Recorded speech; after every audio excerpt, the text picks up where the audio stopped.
Assalamualaikum warahmatullahi wabarakatuh. Alhamdulillah wassalatu wassalamu ala Rasulillah wa ala alihi wa sahbihi wa man tabi'ahu wa walah. Wa ba'd. Apa khabar sahabat-sahabat ikhwah-akhwat yang dikasihi sekalian? Alhamdulillah hari ini anda diberi peluang sekali lagi untuk memenuhi ruang ini, ruang tazkirah Ramadan Al-Mubarak. Walaupun hari ini sepatutnya bukan giliran anda, tapi oleh kerana tidak ada yang menyahut cabaran ini, maka anda ambil peluang ini untuk berkongsi dengan sahabat-sahabat dan ikhwah-akhwat sekalian satu hadis Nabi sallallahu alaihi wasallam yang berkaitan dengan Ramadan. Hadis berbunyi a'udzubillahi minasyaitonir rajim. Hadis diriwayatkan daripada Abu Hurairah radhiyallahu anhu, anna Nabi sallallahu alaihi wasallam qala man shama ramadhana imanan wa ihtisaban ghufira lahu ma taqaddama min dhanbi. Hadis riwayat Al-Bukhari.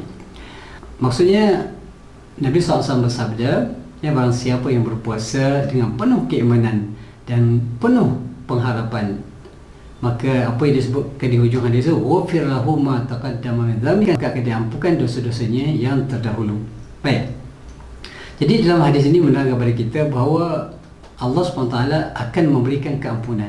Kenapa keampunan ini penting bagi kita sebagai manusia? Kerana kita ni manusia ni memang la yakhlu anil khata' wan nisyan.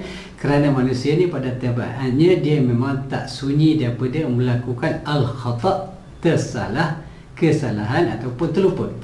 Oleh kerana kita ni sifat manusia ni selalu terlupa, selalu tak ingat, selalu cuai, selalu reka dan sebagainya, maka kita sangat-sangat memerlukan keampunan daripada Allah Subhanahu Wa Taala. Kerana tanpa keampunan dari Allah Subhanahu Wa Taala, maka pastinya kita adalah dari kalangan manusia-manusia yang rugi. Rugi di dunia tidak ada masalah. Ya, rugi di dunia tidak ada masalah. Yang masalahnya ialah rugi di akhirat nanti, kerana kerugian di akhirat nanti bermakna kita akan dimasukkan oleh Allah Ta'ala dalam neraka, wal-iyazubillah. Tidak ada kerugian lebih besar daripada dimasukkan oleh Allah Ta'ala dalam neraka. Tidak ada kerugian lebih besar daripada itu. Jadi sebab itulah kita amat memerlukan maghfirah, keampunan daripada Allah Subhanahu Wa Ta'ala. Kerana dengan cara Allah Ta'ala mengampunkan dosa kita, dalam keadaan kita buat salah, dalam kita buat dosa, dalam keadaan kita buat maksiat, kita berdoa kepada Allah Ta'ala, kita meminta ampun dengan Allah Ta'ala, kita berpuasa dengan penuh pengharapan, dengan penuh keimanan kepada Allah SWT. Bukan puasa kerana nak tunjuk-tunjuk, bukan puasa kerana nak diet, bukan puasa kerana tujuan-tujuan keduniaan dan sebagainya. Dan kita juga mengharapkan betul-betul bahawa puasa kita ni Allah Ta'ala berikan ganjaran pahala yang besar kepada kita, maka kita akan diharapkan insya-Allah Allah Ta'ala akan berikan keampunan kepada kita. Seperti mana yang dijelaskan tadi, bahawa manusia ni semuanya buat salah, semuanya buat dosa. Nabi SAW bersabda dalam hadis yang lain, kullun nas khatta'un wa khairul khatta'ina at-tawwabun. Semua manusia ini buat salah, buat silap, dan sebaik-baik mereka yang buat silap itu adalah orang yang bertaubat kepada Allah SWT. Dalam bulan Ramadan Al-Mubarak ini, bulan yang penuh rahmah, penuh barakah, dan di sini juga, dalam bulan ini juga Allah SWT menjanjikan keampunan buat kita, buat semua orang-orang yang bersalah, buat orang-orang yang alpa dan leka dalam kehidupan mereka. Dalam bulan-bulan yang bukan Ramadan, sebelum masuknya kita dalam bulan Ramadan Al-Mubarak, kita mungkin banyak kecuaian, mungkin banyak kelalaian, mungkin banyak kesilapan, mungkin banyak dosa dan sebagainya. Jadi bila datang bulan Ramadan, kita perlu mengambil peluang sebaik-baiknya untuk apa? Untuk kita memohon keampunan kepada Allah Subhanahu Wa Taala. Jadi sebenarnya mereka yang mendapat keampunan daripada Allah SWT ialah manusia yang paling untung. Kerana apa? Kerana dengan dosa yang pernah dilakukan dalam kehidupan dia sepatutnya masuk neraka. Dan hatta sebenarnya kalau kita nak kira layak tak kita masuk syurga dengan amalan-amalan kita, memang tidak layak. Yang memasukkan kita dalam syurga Allah SWT bukannya amalan-amalan kita. Yang kalau kita nak kira amalan kita sebanyak mana sangat, solat kita sebanyak mana sangat, baca Al-Quran kita sebanyak mana, zikir kita sebanyak mana sangat, sedekah kita sebanyak mana sangat, Jadi kalau kita tengok amalan-amalan kita, memang tak layak pun masuk syurga. Kerana dalam syurga ni penuh nikmat yang Allah Ta'ala sediakan bagi orang yang beriman. Jadi nikmat yang luar biasa ini, kalau kita bandingkan dengan amalan-amalan yang kita lakukan sepanjang hidup kita di dunia ini, memang kita tak layak untuk masuk syurga Allah Subhanahu Wa Taala.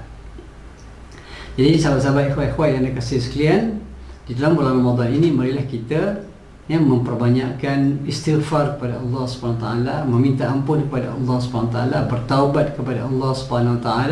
Yang mungkin kita rasa kita tak ada dosa, tapi sebenarnya tanpa kita sedari kadang-kadang kita melakukan dosa. Ya, jadi sebab itulah kita sentiasa memperbanyakkan istighfar. Dan disebutkan bahawa Nabi SAW sendiri pun yang maksum, yang tak pernah buat dosa dalam kehidupan baginda SAW pun beristighfar 70 kali sehari semalam. Apalagi kita sebagai manusia biasa, manusia yang lemah, yang kerdil ini, yang banyak dosa ini, sepatutnya kita lebih banyak beristighfar kepada Allah Ta'ala, lebih banyak untuk meminta ampun kepada Allah Subhanahu Ta'ala. Kerana kalau Allah Ta'ala tidak ampunkan dosa kita, maka kita akan menjadi manusia yang paling rugi. Kita akan jadi manusia yang paling menyesal apabila kita berada di hadapan Allah Subhanahu Ta'ala di padang mahsyar nanti. Ikhwah dan akhwat yang dikasihi sekalian, istighfar atau meminta ampun kepada Allah SWT adalah satu manifestasi bahawa kita ini adalah manusia yang merendah diri kepada Allah. Ya, ia satu gambaran bahawa kita adalah manusia yang lemah dan kerdil di sisi Allah SWT.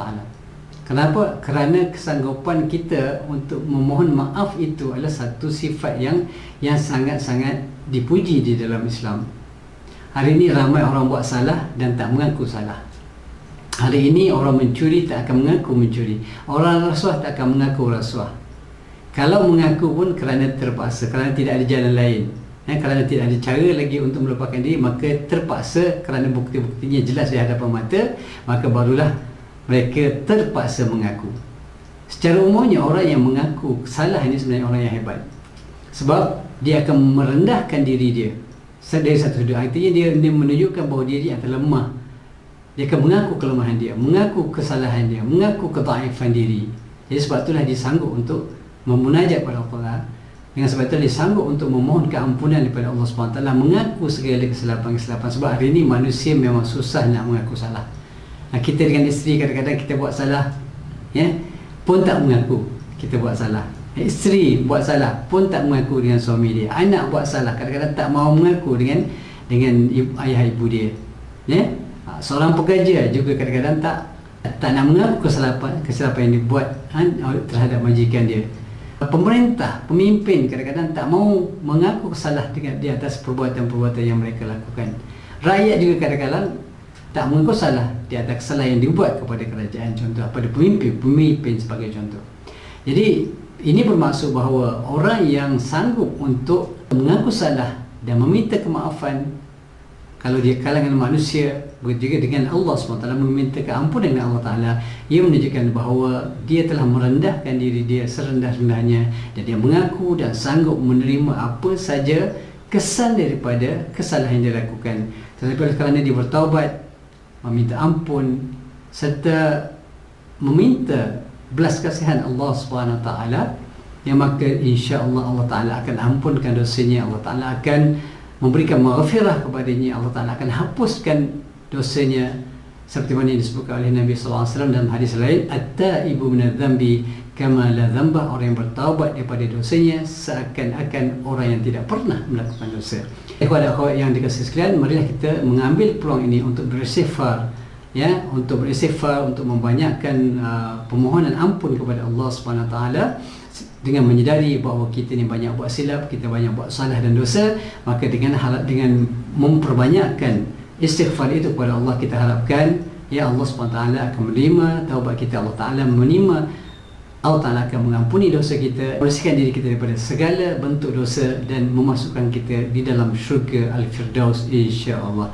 Baik, ikhwan-ikhwan yang sekalian, itu saja secara ringkas tazkirah kita pada hari ini. Mudah-mudahan ada manfaatnya, insya-Allah. Qouli hadza wa astaghfirullah li wa lakum. Wassalamualaikum warahmatullahi wabarakatuh.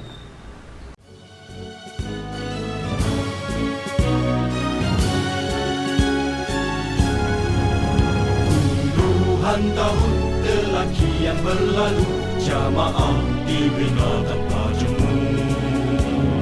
Pahit getir kita harum bersama, manis juang nikmatnya terasa. Dalam musrah kita sukut tarbiyah, janji setia dipatuhi. Dalam gerak kita menyusun langkah amalan syura diyakini.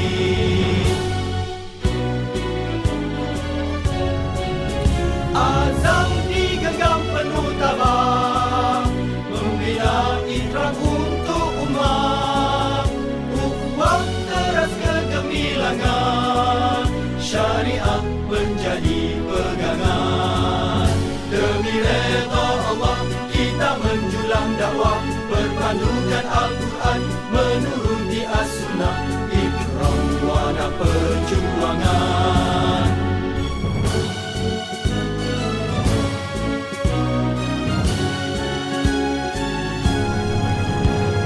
Puluhan tahun telah kian berlalu, jamaah dibina tanpa jemu. Pahit getir kita harum bersama, manis juang nikmatnya terasa. Dalam usrah kita suruh tarbiyah, janji setia dipatuhi. Dalam gerak kita menyusun langkah, amalan syura diyakini.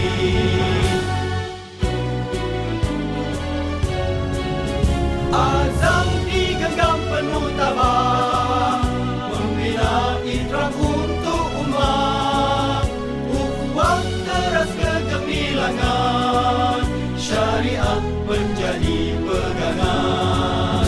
Demi redha Allah kita menjulang dakwah, berpandukan Al-Quran,